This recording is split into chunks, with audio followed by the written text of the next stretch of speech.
Rolling. Cool. Okay. Hey guys, welcome to another home edition of an Okay to Sit video, and today we're literally going to test something. And first, we're going to talk about me. So, as you know, I'm a really goofy person who cannot take things seriously and has a joke ready for everything. Except when it's a quiz, that I take very seriously because I am really competitive. So, that's just who I am, that's my personality, but that's literally the tip of the iceberg. There is so much more going on. There is another side of me that everybody doesn't get to see, and that is with literally everyone. And you're not alone. A couple of days ago, I had put up an Instagram story inviting any questions you had regarding therapy. I received so many responses that it was pretty overwhelming. But more than that, it was kind of an eye opener about the state of mental health in India. We do have a mental health problem brewing under the surface, but we're really not letting anyone know. The good thing is that people are opening up to the idea of talking about it. People want to know more about how to access therapy, so that was kind of heartening to see. This was also kind of reassuring for me that everyone does have their own struggles and it's normal to feel uncertain. So here I am, taking a step towards opening up about my mental health obstacles. A few years ago, I had lost my Masi, and it was a really big jolt for me in life because she brought me up. I was extremely close to her. I even got her name tattooed a few years later. And I feel like it manifested into other issues over the years. So I basically want to talk about that, and I don't think it's a bad thing. I think it's good to seek help and it's good to look after your mental health if something is troubling you. So we're going to go to a psychologist, like not literally visit because it's lockdown.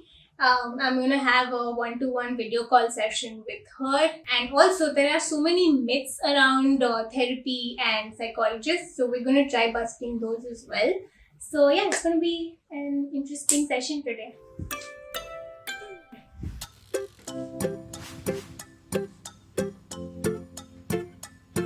Hi Arushi, Hi, Manavi. So nice to see you. nice to see you too. So as you know, I'm Manavi Khurana. I'm a counseling psychologist. And just to tell you a little bit about myself, I have experience in the field. I've been seeing clients for about 7 years. The way I practice is through a queer affirmative framework, through a sex positive framework. I use different approaches in mental health. And if you have any question about me, I'd be happy to answer them. I mean, I had a lot of questions about therapy itself. There's this thing that we use very interchangeably, these terms, psychologist, psychiatrist, and life coach. But they're very different things, right? So I just wanted to know, like, how exactly are these different? Okay, all right. So a psychiatrist is somebody who's got their medical degree, and mostly they prescribe medication based on the symptoms. However, certain things, medication may not cut it. So counseling is required. A life coach may be giving advice, but as a psychologist, I would not give you advice. I think that's the most basic difference. As a psychologist, I will perhaps assist in, provoking the insight, or I will perhaps assist in for you coming up with your own answers to certain questions you may have. I may not give you those answers. What they feel would be right for them, as opposed to what I feel would be right for them. Manvi, the thing is when I mean the general perception around going to a psychologist or seeking therapy is so negative. I mean, what is it that makes us so anti, talking about or like going to or even bringing it up in our society? There is a lot of stigma, there is taboo. A lot of people will say in session, I can't believe I've come to a therapist. I can't believe that I needed therapy. Especially in our cultural context, you don't want to go to a counselor because sabko pata lag jayega. And that's not true, because the backbone of our practice is confidentiality. So there are many, there's stigma, there is that others will get to know, or it's sometimes the label you give yourself. क्या कुछ गलत है, क्या मुझ में कुछ गलत है कि मैं थेरेपिस्ट के पास जा रहा हूँ. Those are things that we kind of have to challenge. Is it still like that? Is the awareness still really terrible in India? What is the status of mental health awareness right now in this country? I think, of course, there is progress to be made in terms of how much we can be aware. Some regressive laws were just gotten rid of, like Section 377, because of which people are, able to talk about mental health and human rights. More people are able to access mental health, or talk about, if not access, talk about mental health. There are not many places that provide mental health services, to those below the poverty line. So in Delhi, we have IBHAS. In Delhi, we also have WIMHANS. These are the only two places. There are some NGOs which work in the field, but these are the two mental health institutes. Being a professional in the field, and having consulted other professionals and knowing that there are only two very strong bodies, it does indicate that we have miles to go. No, I mean, I've seen, therapists or psychologists, and a lot of in a very cinematic representation of them is usually this long couch, and you lie down holding a pillow, and you're like crying your heart out in front of with someone. Is like, how different is that from real life? I mean, what you described does happen. Thankfully, I have a long couch also. So, people do hold the pillow. We have a pillow, and they sometimes do cry in sessions. Um, what we don't do is maybe take them outside the therapy setting. So we will not, or meet them outside the therapy setting. I would not take a session, at a coffee house. I would not engage with my clients outside session, or chat with them on social media, or even after our session is over, right? So certain protocols are there, which in movies they're of course glorified, but it's not really so. So you won't go to the beach like Dear Zindagi and play with the waves and stuff with your client. No, we don't. We won't. But I also wanted to. I promised a lot of people on Instagram that I'm going to at least try and answer their questions regarding therapy. So, one of them was that do therapists actually judge you for your problems? So we're trained to be non-judgmental, and to a large degree, of course, one tries to be non-judgmental. However, even for a therapist, there may be clients that they cannot work with.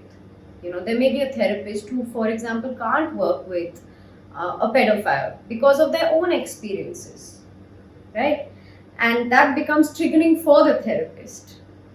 So, as part of therapist self-care, then we would refer that client to somebody else, so that the other professional can effectively work with this client. But having said that, sometimes I will see a client who will show symptoms. These will be clinical symptoms. So I will get a hint that something is serious. In this case, I will either send them to a clinical psychologist, or I will send them to a psychiatrist. And I will tell them that, okay, I think there's something clinically relevant over here. So why don't you seek this kind of opinion also? So, Manvi, another thing I wanted to ask you was, experienced this one time where my friend was extremely broken. She was at a point where she wanted to take her own life, and all I said, I mean, I didn't know how to handle it at that point. All I said was just keep talking to me. So many people who are in that situation, who don't know how to what to do, or how to go about it, because it's really tricky. No, absolutely, and this situation can be so so disheartening, when your friend wants to kill themselves, and many people feel like, okay, I have a feeling they want to do it, but I won't ask, right?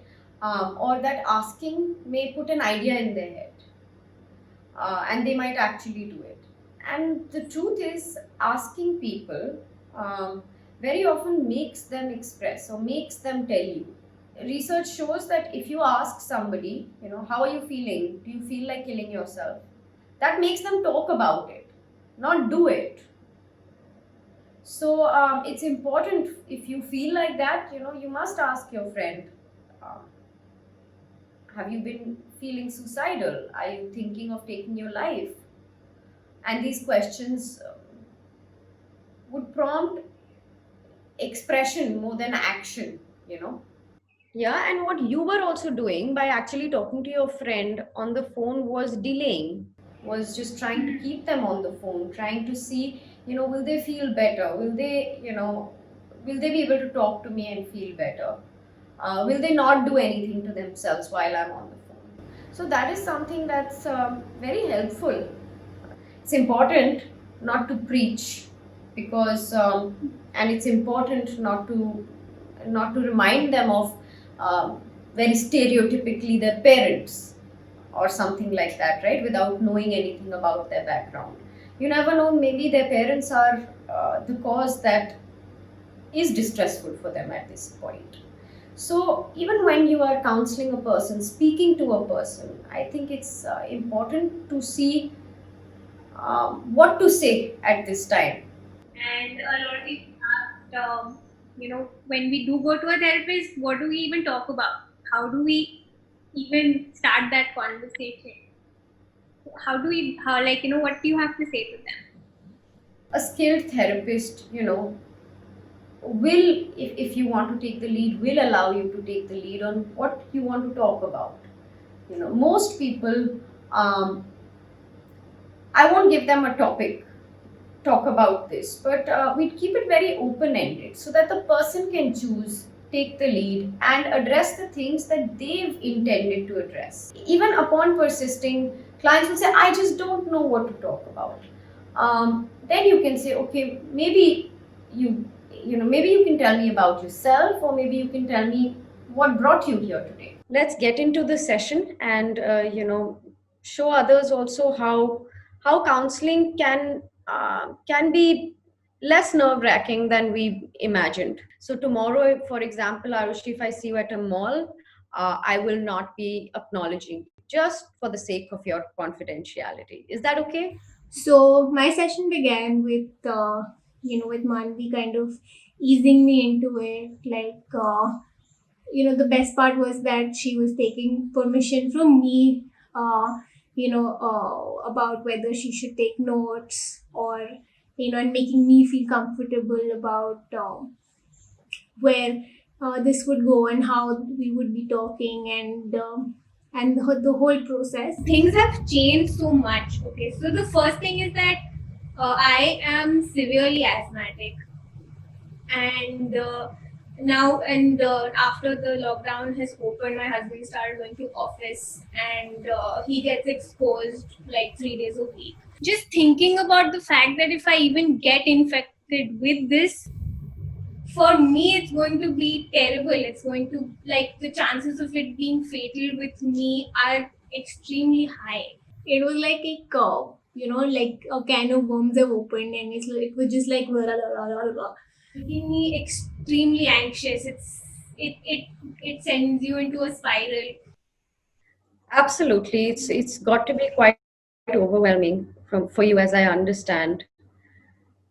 So, can you tell me more about this negative spiral, the anxiety bit of it that you've been now feeling in the latter half of the lockdown? Maybe you could talk about it without using the word anxiety. I found it particularly calming, how she would respond to what you're speaking, and how the way she would lead you into it would be so seamless, and it won't really put you in a spot.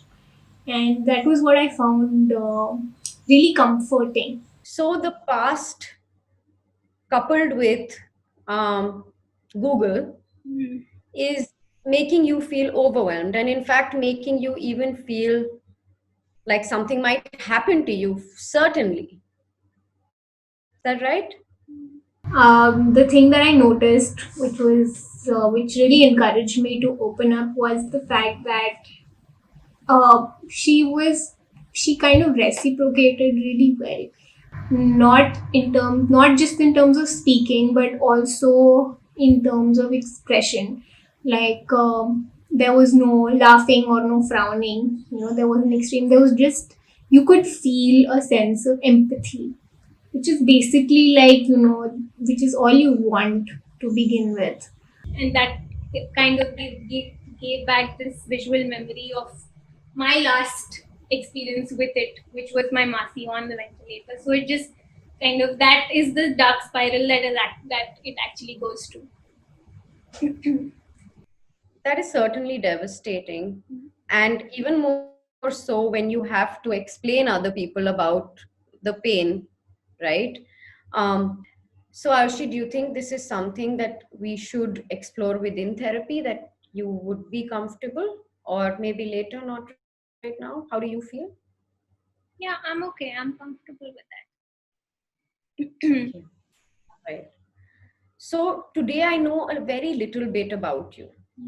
And we're also going to talk about goals in therapy. Goals in therapy, always help people feel more connected to the session and also give them clarity in the session. So, what do you think our first therapy goal should be? I wouldn't go as far as saying I don't want to feel this way, but just like, to be a little at ease. What would be our second goal, if at all? Just stop feeling like I would just end up dead if something happens to me. I don't want to feel that way. Okay, okay. What can you do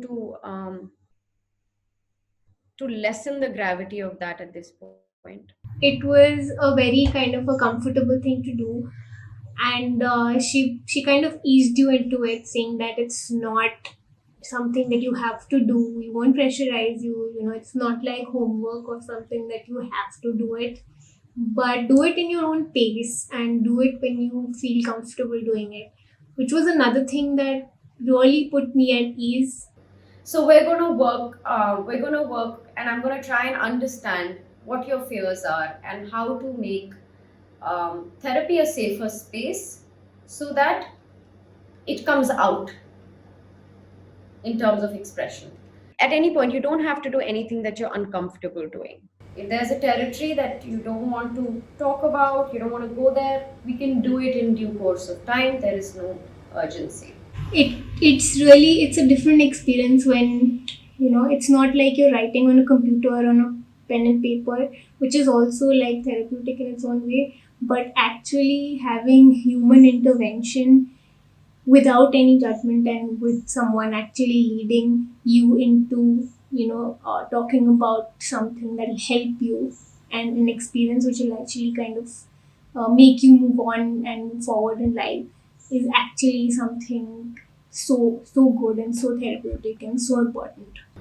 Usually at this point, we also allow the client to see if they want to come back for therapy or not. you know some clients may not feel that I'm the right therapist. And even in supervision, we always tell other therapists that not every client likes you. You're not pizza, right? So you'll also have to go to a therapist that you feel connected to, that you're um, compatible with, and sometimes that won't happen, but that ideally shouldn't dissuade you from accessing mental health services again. I mean, I so this is essentially what one session looks like of therapy. So it really varies, and everything in psychology starts with it depends.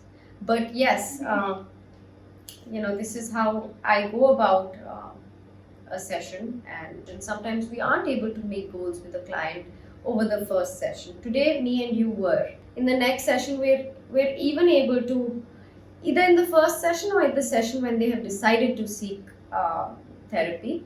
We can also decide, the frequency. Would you like to come once a week? Would you like to come once in 2 weeks, right? If there's any financial constraints that you have, that can be discussed with the psychologist. Uh, so yeah, thank you so much for this little session that we had today. Thank you for talking to me, Arushi. And I think all this awareness and myth busting is extremely important for us in our country at this time, for us people. I wouldn't go like all out and say that I am now a changed person, or this has completely made my personality or given it a 180-degree turn. ऐसा कुछ नहीं है. But it has given me a direction on and kind of given me some points to focus on.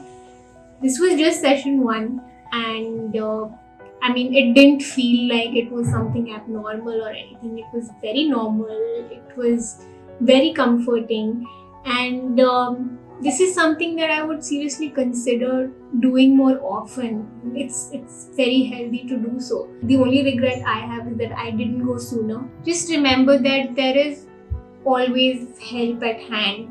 There is always someone who can guide you, who can help you with your problems. Speak to someone, it's really important. Our generation is lucky enough to at least open up, have a dialogue about mental health, which is great. So it was really heartening to see all the questions that you sent. It was also really overwhelming personally, but it was great that a lot of you want to actively look after your mental health, which is so great. And it's a great first step.